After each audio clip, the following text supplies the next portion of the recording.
40 paroles sur la guérison. Ésaïe 53, versets 1 à 5. Qui a cru à notre prédication? À qui le bras de l'Éternel a-t-il été révélé? Il a grandi devant nous comme une jeune plante, comme un rejeton qui sort d'une terre toute sèche. Il n'avait ni beauté ni splendeur propre à attirer nos regards, et son aspect n'avait rien pour nous plaire. Méprisé et délaissé par les hommes, homme de douleur, habitué à la souffrance, il était pareil à celui face auquel on détourne la tête. Nous l'avons méprisé, nous n'avons fait aucun cas de lui. Pourtant, ce sont nos souffrances qu'il a portées, c'est de nos douleurs qu'il s'est chargé.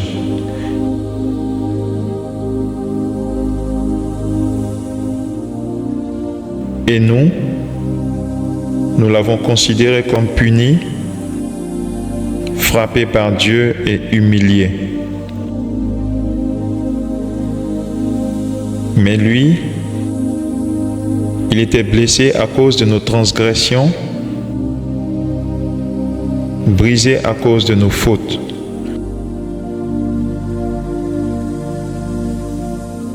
La punition qui nous donne la paix est tombée sur lui, et c'est par ses blessures que nous sommes guéris. Exode 40, verset 26.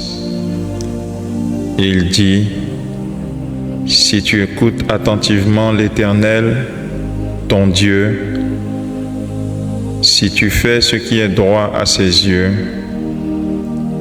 si tu prêtes l'oreille à ses commandements,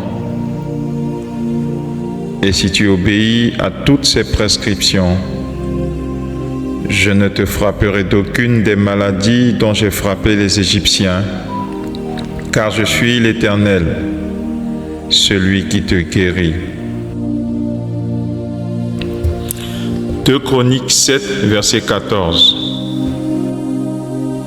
Si mon peuple, celui qui porte mon nom, s'humilie, prie et me cherche, et s'il renonce à ses mauvaises voies,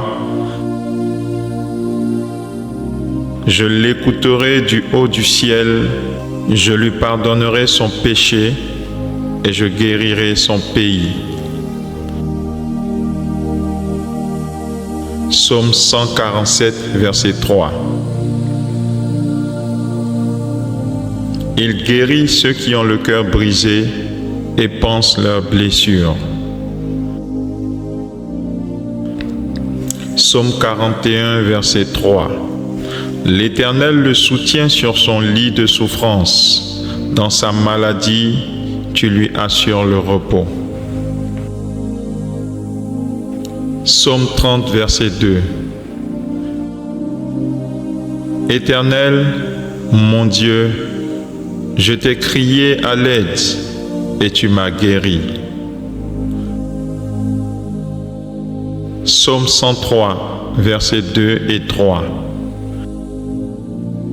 Bénis l'Éternel, mon âme, et n'oublie aucun de ses bienfaits. C'est lui qui pardonne toutes tes iniquités, qui guérit toutes tes maladies.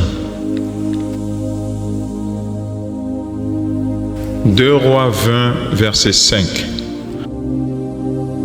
Retourne et dis à Ézéchias, chef de mon peuple, ainsi parle l'Éternel, le Dieu de David, ton père. J'ai entendu ta prière, j'ai vu tes larmes. Voici, j'ajouterai à tes jours 15 années. Matthieu 4, versets 23 à 24. Jésus parcourait toute la Galilée, enseignant dans les synagogues, prêchant la bonne nouvelle du royaume et guérissant toutes les maladies et toute infirmité parmi le peuple. Sa renommée se répandit dans toute la Syrie, et on lui amenait tous ceux qui souffraient de maladies et de douleurs de divers genres, des démoniaques, des épileptiques, des paralytiques, et il les guérissait. Matthieu 8, versets 16 et 17. Le soir venu, on amena vers Jésus plusieurs démoniaques. Il chassa les esprits par sa parole et guérit tous ceux qui étaient malades, afin que s'accomplisse ce qui avait été annoncé par Ésaïe le prophète. Il a pris nos infirmités et s'est chargé de nos maladies. Matthieu 9, verset 35. Jésus parcourait toutes les villes et tous les villages, enseignant dans leurs synagogues, prêchant la bonne nouvelle du royaume et guérissant toute maladie et toute infirmité. Luc 9, verset 11. Mais, quand les foules l'apprirent, elles le suivirent. Il les accueillit, leur parla du royaume de Dieu et guérit ceux qui avaient besoin d'être guéris. Luc 6, verset 19. Tous voulaient le toucher parce qu'une force sortait de lui et les guérissait tous. Luc 8, versets 43 à 48. Or, il y avait une femme qui souffrait d'hémorragie depuis 12 ans. Elle avait dépensé tout son bien chez les médecins, mais aucun n'avait pu la guérir. Elle s'approcha par derrière et toucha le bord du vêtement de Jésus. Son hémorragie s'arrêta immédiatement. Jésus dit: « Qui m'a touché ?» Comme tous s'en défendaient, Pierre et ceux qui étaient avec lui dirent: « Maître, la foule t'entoure et te presse, et tu dis: qui m'a touché ?» Mais Jésus répondit: « Quelqu'un m'a touché, car j'ai senti qu'une force était sortie de moi. » Voyant qu'elle n'était pas passée inaperçue, la femme vint toute tremblante se jeter à ses pieds. Elle déclara devant tout le peuple pourquoi elle l'avait touché et comment elle avait été immédiatement guérie. Alors il lui dit: « Ma fille, prends courage, ta foi t'a sauvée. Pars dans la paix. » Matthieu 20, verset 34. Jésus, ému de compassion, toucha leurs yeux, et aussitôt ils recouvrèrent la vue et le suivirent. Marc 1, verset 34. Il guérit beaucoup de gens qui avaient diverses maladies, et il chassa beaucoup de démons. Il ne permettait pas aux démons de parler, parce qu'ils le connaissaient. Marc 6, verset 13. Il chassait beaucoup de démons et il oignait d'huile beaucoup de malades et les guérissait. Jean 6, verset 2. Une grande foule le suivait parce qu'elle voyait les miracles qu'il opérait sur les malades. Matthieu 15, versets 30 et 31. Alors de grandes foules vinrent à lui, ayant avec elles des boiteux, des aveugles, des muets, des estropiés et beaucoup d'autres malades. Ils les mirent à ses pieds et il les guérit, de sorte que la foule était dans l'admiration en voyant les muets parler, les estropiés guéris, les boiteux marcher et les aveugles voir. Et ils glorifièrent le Dieu d'Israël. Jean 9, versets 1 à 7. Jésus vit en passant, un homme aveugle de naissance. Ses disciples lui posèrent cette question. « Maître, qui a péché, cet homme ou ses parents, pour qu'il soit né aveugle ?» Jésus répondit, « Ce n'est pas que lui ou ses parents aient péché, mais c'est afin que les œuvres de Dieu soient révélées en lui.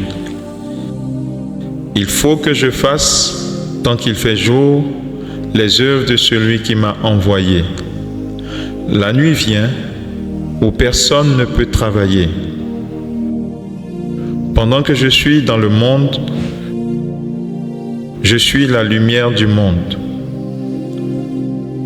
Après avoir dit cela, il cracha par terre et fit de la boue avec sa salive.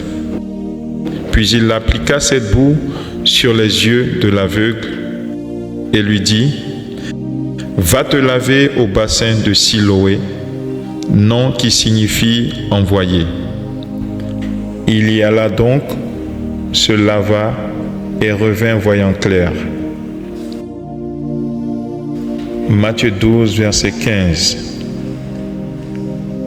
Jésus, l'ayant appris, se retira de là. Une grande foule le suivit et il guérit tous les malades. Matthieu 21, verset 14.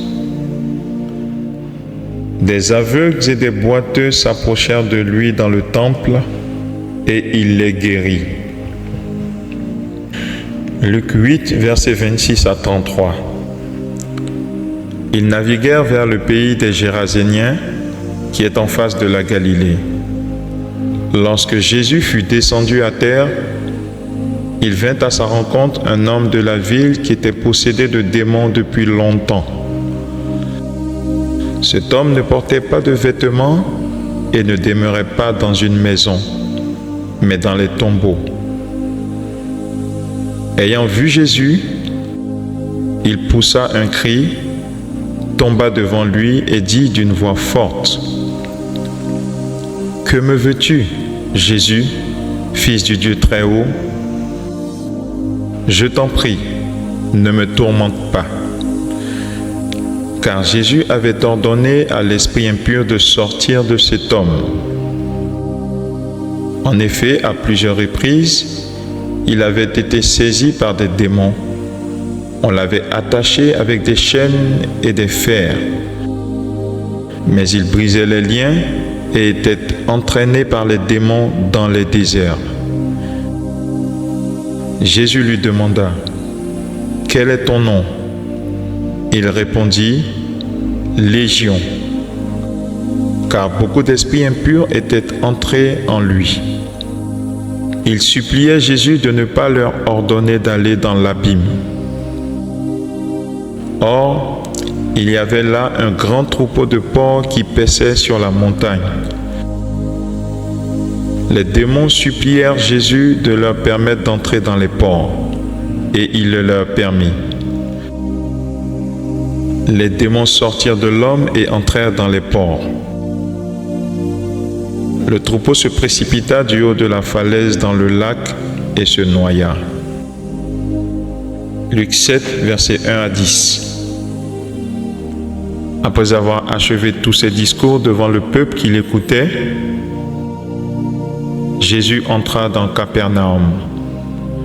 Un centenier avait un serviteur auquel il était très attaché et qui se trouvait malade, sur le point de mourir. Ayant entendu parler de Jésus, il envoya vers lui des anciens des Juifs pour lui demander de venir guérir son serviteur.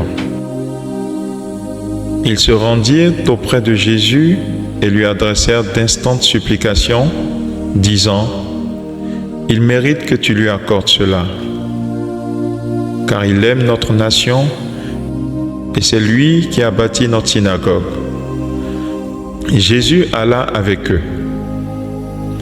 Il n'était guère éloigné de la maison lorsque le centenier envoya des amis pour lui dire, « Seigneur, ne prends pas tant de peine.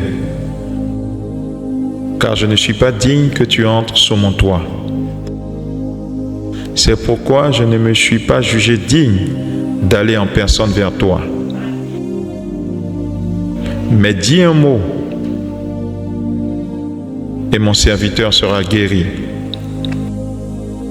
Car moi qui suis soumis à des supérieurs, j'ai des soldats sous mes ordres. Et je dis à l'un, va, et il va. À l'autre, viens, et il vient. Et à mon serviteur, fais cela, et il le fait. Jésus, ayant entendu cela, fut dans l'admiration. Et il se tourna vers la foule qui le suivait, et il dit, je vous le dis, même en Israël, je n'ai pas trouvé une aussi grande foi. Ceux qui avaient été envoyés, étant retournés à la maison, trouvèrent le serviteur guéri. Jean 4, versets 46 à 54. Jésus retourna à Cana en Galilée, où il avait changé l'eau en vin.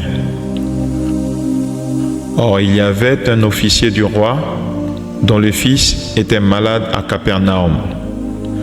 Quand cet homme apprit que Jésus était venu de Judée en Galilée, il alla vers lui et le pria de descendre et de guérir son fils, car il était sur le point de mourir. Et Jésus lui dit, « Si vous ne voyez pas de signes et de prodiges, vous ne croirez donc pas ?» L'officier du roi lui dit, « Seigneur, descends avant que mon fils ne meure. » Jésus lui dit, « Va, ton fils vit. » L'homme crut à la parole que Jésus lui avait dite et partit. Pendant qu'il descendait, ses serviteurs vinrent à sa rencontre et lui annoncèrent, « Ton fils vit. » Il leur demanda à quelle heure il s'était trouvé mieux. Ils lui dirent, « Hier à la 7e heure, la fièvre l'a quitté. » Le père reconnut que c'était à cette heure-là que Jésus lui avait dit, « Ton fils vit. » Et il crut, lui et toute sa famille. Tel fut le second miracle que fit Jésus après être descendu de Judée en Galilée.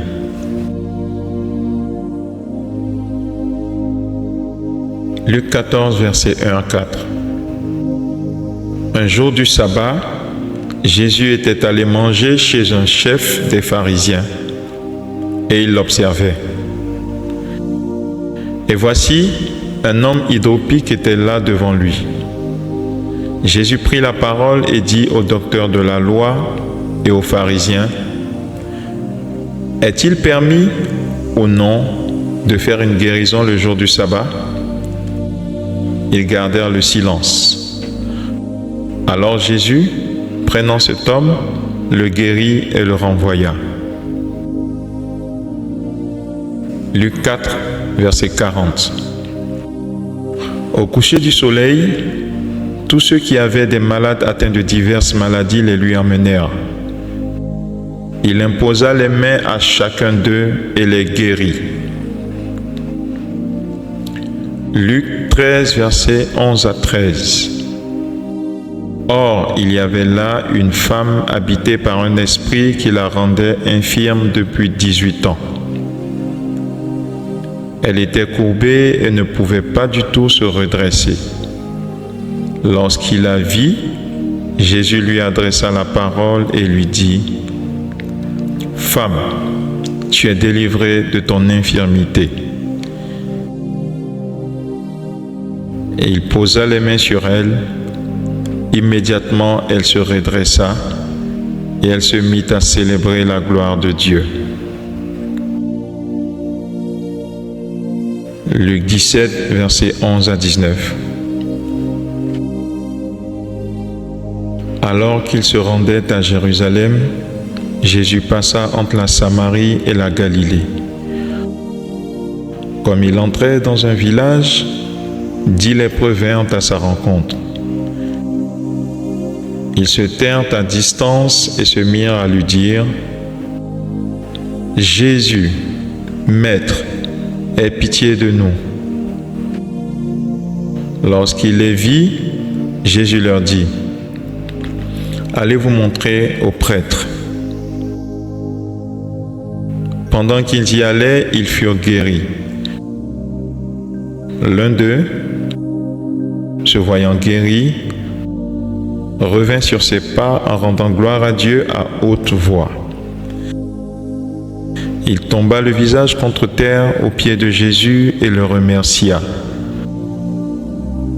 C'était un Samaritain. Jésus prit la parole et dit: Les 10 n'ont-ils pas été guéris? Et les 9 autres, où sont-ils? Ne s'est-il trouvé que cet étranger pour revenir et rendre gloire à Dieu? Puis il lui dit: Lève-toi, vas-y, ta foi t'a sauvé. Matthieu 10, verset 1. Puis, ayant appelé ses 12 disciples, Jésus leur donna le pouvoir de chasser les esprits impurs et de guérir toute maladie et toute infirmité. Luc 5, verset 17. Un jour, Jésus enseignait. Des pharisiens et des docteurs de la loi étaient assis là, venus de tous les villages de la Galilée, de la Judée et de Jérusalem. Et la puissance du Seigneur était avec lui pour faire des guérisons. Luc 10, versets 1 à 9. Après cela, le Seigneur désigna encore 70 autres disciples et les envoya devant lui 2 par 2 dans toutes les villes et tous les endroits où lui-même devait aller. Il leur dit: La moisson est grande, mais il y a peu d'ouvriers. Priez donc le maître de la moisson d'envoyer des ouvriers dans sa maison. Allez-y. Je vous envoie comme des agneaux au milieu des loups. Ne prenez ni bourse, ni sac, ni sandales, et ne saluez personne en chemin. Dans toute maison où vous entrez, dites d'abord que la paix soit sur cette maison. Et s'il se trouve là un homme de paix, votre paix reposera sur lui, sinon elle reviendra sur vous. Restez dans cette maison, mangez et buvez ce qu'on vous donnera, car l'ouvrier mérite son salaire. N'allez pas de maison en maison. Dans toute ville où vous entrerez et où l'on vous accueillera, mangez ce que l'on vous offrira. Guérissez les malades qui s'y trouveront et dites-leur: Le royaume de Dieu s'est approché de vous. Luc 10, verset 19. Voici, je vous ai donné le pouvoir de marcher sur les serpents et les scorpions et sur toute la puissance de l'ennemi. Et rien ne pourra vous nuire. Jean 14, versets 13 à 14. Tout ce que vous demanderez en mon nom, je le ferai, afin que le Père soit glorifié dans le Fils. Si vous me demandez quelque chose en mon nom, je le ferai. Marc 16, versets 17 à 18. Voici les miracles qui accompagneront ceux qui auront cru. En mon nom, ils chasseront les démons.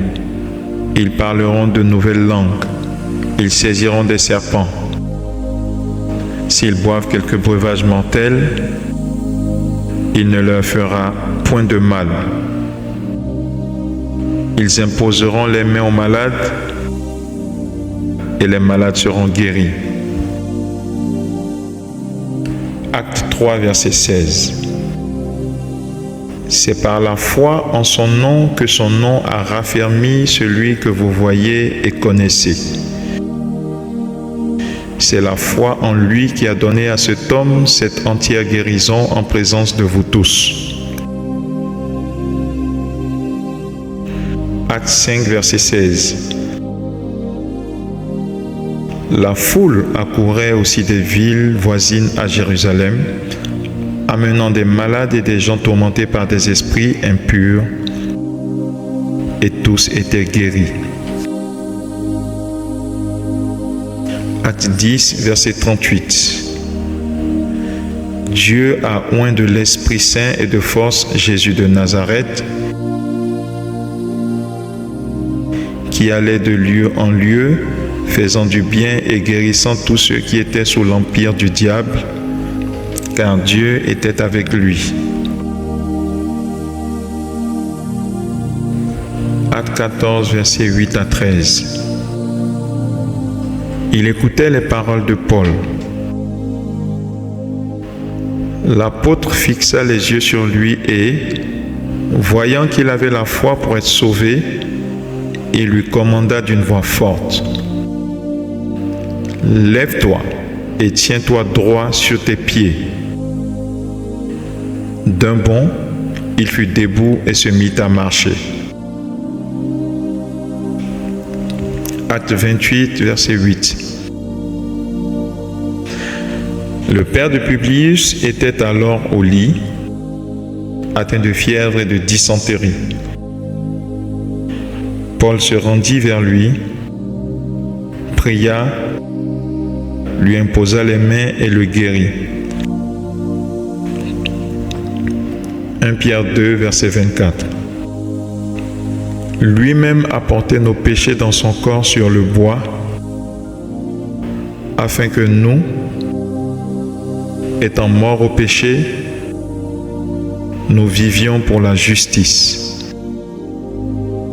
C'est par ces blessures que vous avez été guéris. Jacques 5, versets 14 à 15. Quelqu'un parmi vous est-il malade? Qu'il appelle les anciens de l'Église et que les anciens prient pour lui en loignant d'huile au nom du Seigneur. La prière de la foi sauvera le malade et le Seigneur le relèvera. Et s'il a commis des péchés, il lui sera pardonné.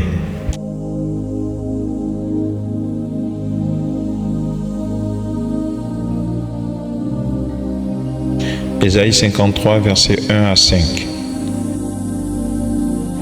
Qui a cru à notre prédication? À qui le bras de l'Éternel a-t-il été révélé? Il a grandi devant nous comme une jeune plante,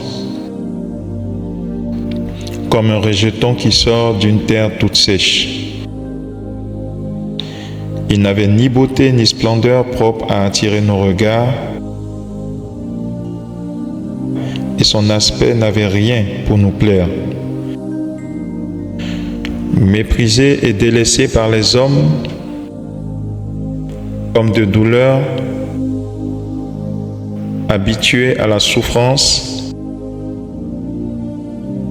il était pareil à celui face auquel on détourne la tête.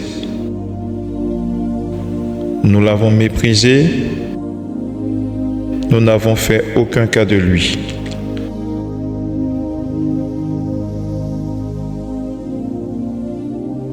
Pourtant, ce sont nos souffrances qu'il a portées, c'est de nos douleurs qu'il s'est chargé. Et nous l'avons considéré comme puni, frappé par Dieu et humilié.